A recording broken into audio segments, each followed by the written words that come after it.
You love your dog. You feed them, you play with them, you buy them toys. But there is a very real chance that some of what you do every single day is making your dog feel unloved, or worse, unsafe. Because love in dog language is not what you think. And most owners are making at least 3 of these mistakes right now, without any idea it's happening. Dogs evolved alongside humans for over 15,000 years, but their emotional language is fundamentally different from ours. What feels like love to you, a hug, direct eye contact, a sudden kiss on the nose, can register in a dog's nervous system as pressure, threat, or confusion. Here are the 10 most common things owners do that make their dog feel unloved and what to do instead. Mistake number 1, hugging your dog. This will surprise almost every dog owner watching this. Hugging is one of the primary ways humans express love. But dogs do not hug. They never have. In canine body language, placing a limb or body over another dog is a dominance gesture, not an affection gesture. When you wrap your arms around your dog, their nervous system may interpret it as restraint or social pressure, even if they tolerate it calmly. Studies by animal behaviorist Dr. Stanley Coren found that in 250 photographs of people hugging dogs, over 80% of the dogs showed at least one sign of stress or discomfort. The telltale signs: ears pinned back, whale eye, a turned away head, or a half yawn. Your dog loves you. They may endure the hug for you. But the hug itself, in dog language, and does not say, "I love you." It says, "I am over you." Try this instead. Crouch down to their level and let them come to you. That is dog love, expressed in their language. Mistake number 2, staring directly into your dog's eyes. In human culture, prolonged eye contact signals love, trust, and connection. In dog culture, prolonged direct eye contact between 2 individuals who are not already deeply bonded is a threat. It is how dogs establish dominance or signal aggression before a confrontation. When strangers, human or dog, hold a dog's gaze too long without permission, most dogs will look away, yawn, or lick their lips. These are calming signals. Your dog is trying to de-escalate what their instinct is reading as a challenge. The exception is the kind of soft, mutual, voluntary eye contact that builds slowly in established relationships, the kind that produces oxytocin in both dog and owner. The rule is simple: never force eye contact and never stare down a dog you don't know. Let your dog break and reestablish the gaze on their own terms. That is how trust is built. Mistake number 3, scolding your dog after the fact. You come home. The trash is knocked over, the couch is chewed, the mess is unmistakable. So you call your dog over and you scold them. And your dog does something that looks like guilt. Ears back, head down, tail tucked, body low. Most owners read this as confirmation that their dog knows what they did wrong. Science tells a completely different story. Dogs live in a 4 to 5 second window of cause and effect. If the behavior happened more than a few seconds ago, they cannot connect your anger to the action that caused it. What your dog is responding to in that guilty posture is not the memory of the act. It is your current energy, tone, and body language. They are offering appeasement signals to calm you down, because to them, you are upset for a reason they cannot identify. Scolding after the fact does not teach them. It only teaches them that your return home is unpredictable and sometimes frightening. Over time, this erodes the trust they have in you as a safe person. Mistake number 4, punishment-based training. Yelling, leash corrections, or physical discipline when your dog gets something wrong. This approach is not just ineffective, it is actively damaging to your dog's emotional state and your relationship.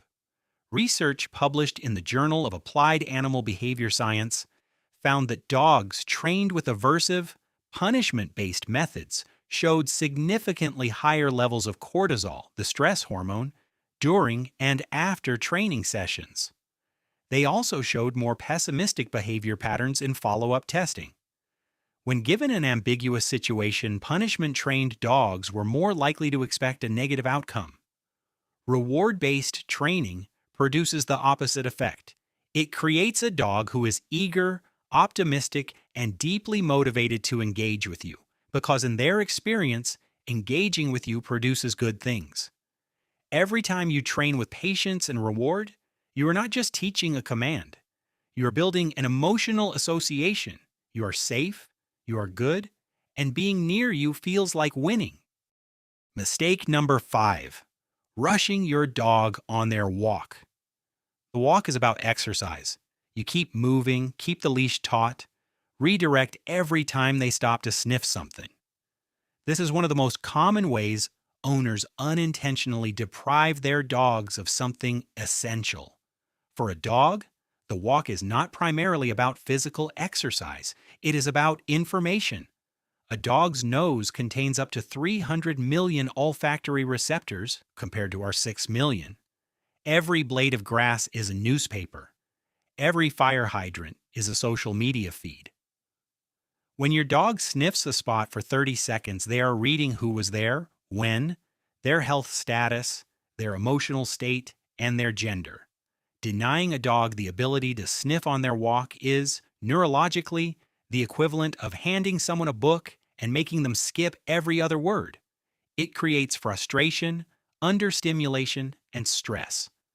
A sniff walk, where you let your dog set the pace and sniff freely, has been shown to lower cortisol levels and produce measurable improvements in mood and calmness for the rest of the day. Mistake number 6. Forcing your dog to interact with strangers or other dogs. In each of these scenarios, you are overriding your dog's consent. Dogs have a clear communication system for saying no thank you or I am not comfortable. They look away, move away, freeze, lip lick, or show a stiff body. When we physically prevent them from using those signals, we teach them one devastating lesson: that their communication does not work. And when a dog learns that subtle signals are ignored, they escalate. They go directly to growling, snapping, not because they are aggressive by nature, but because those were the only tools that worked. Respecting your dog's social comfort is not overprotection. It is the foundation of trust. Mistake number 7. Not recognizing or ignoring your dog's stress signals. Dogs do not suffer in silence. They have an entire vocabulary of stress communication, and most owners walk past it every day.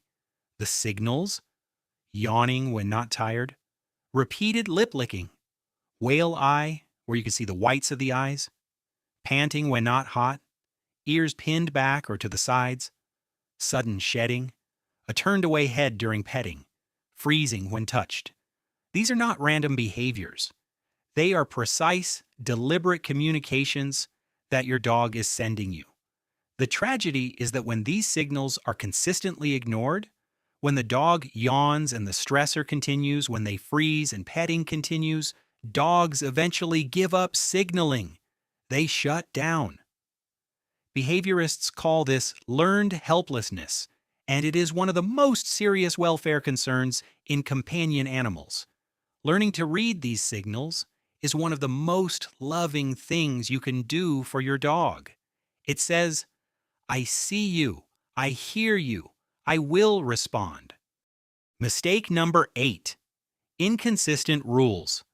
The couch is allowed on Sundays when you're watching TV, but not on Tuesday when you're tired and don't want dog hair.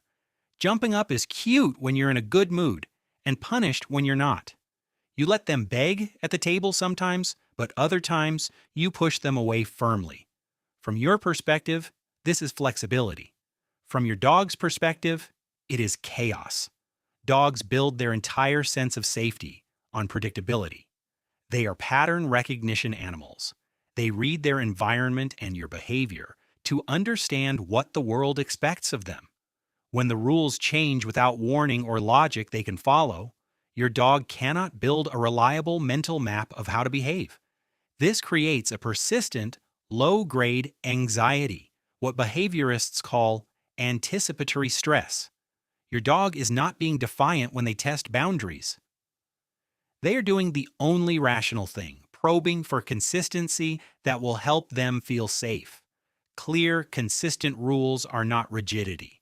They are the kindest thing you can give a dog who is trying their best to understand your world.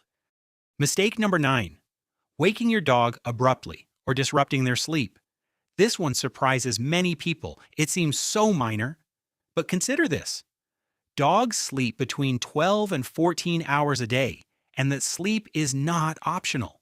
It is when their brain consolidates learning, regulates hormones, and processes the emotional events of the day. REM sleep, the deep dream phase, is particularly critical for emotional regulation in dogs, just as it is in humans.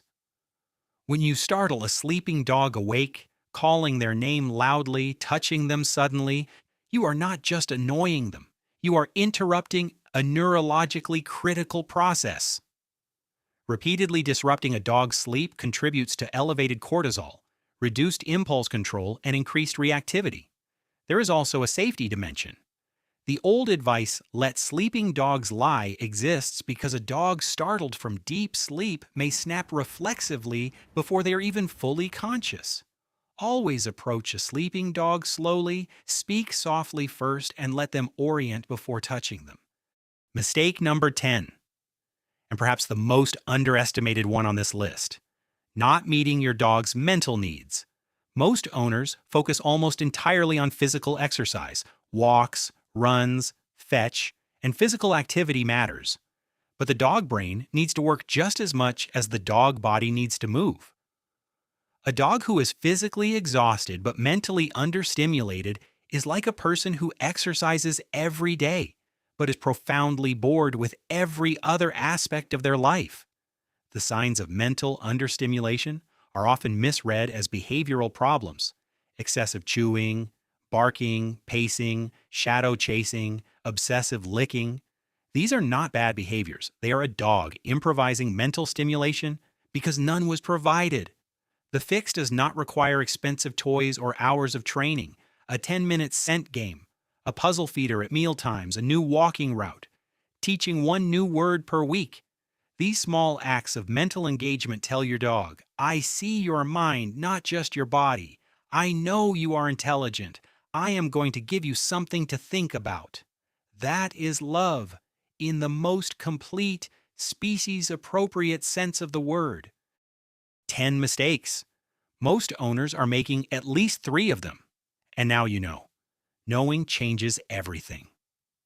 Your dog is not asking you to be perfect. They are asking you to pay attention, to see them, to hear them, and to meet them where they are. That is all love ever really is. Which of these 10 surprised you the most? Drop it in the comments below. I read every single one. This is the very first video on our channel, and we are on a mission to decode every signal your pet has been trying to send you for years. Hit the subscribe button and turn on notifications so you're the first to see it. We're just getting started.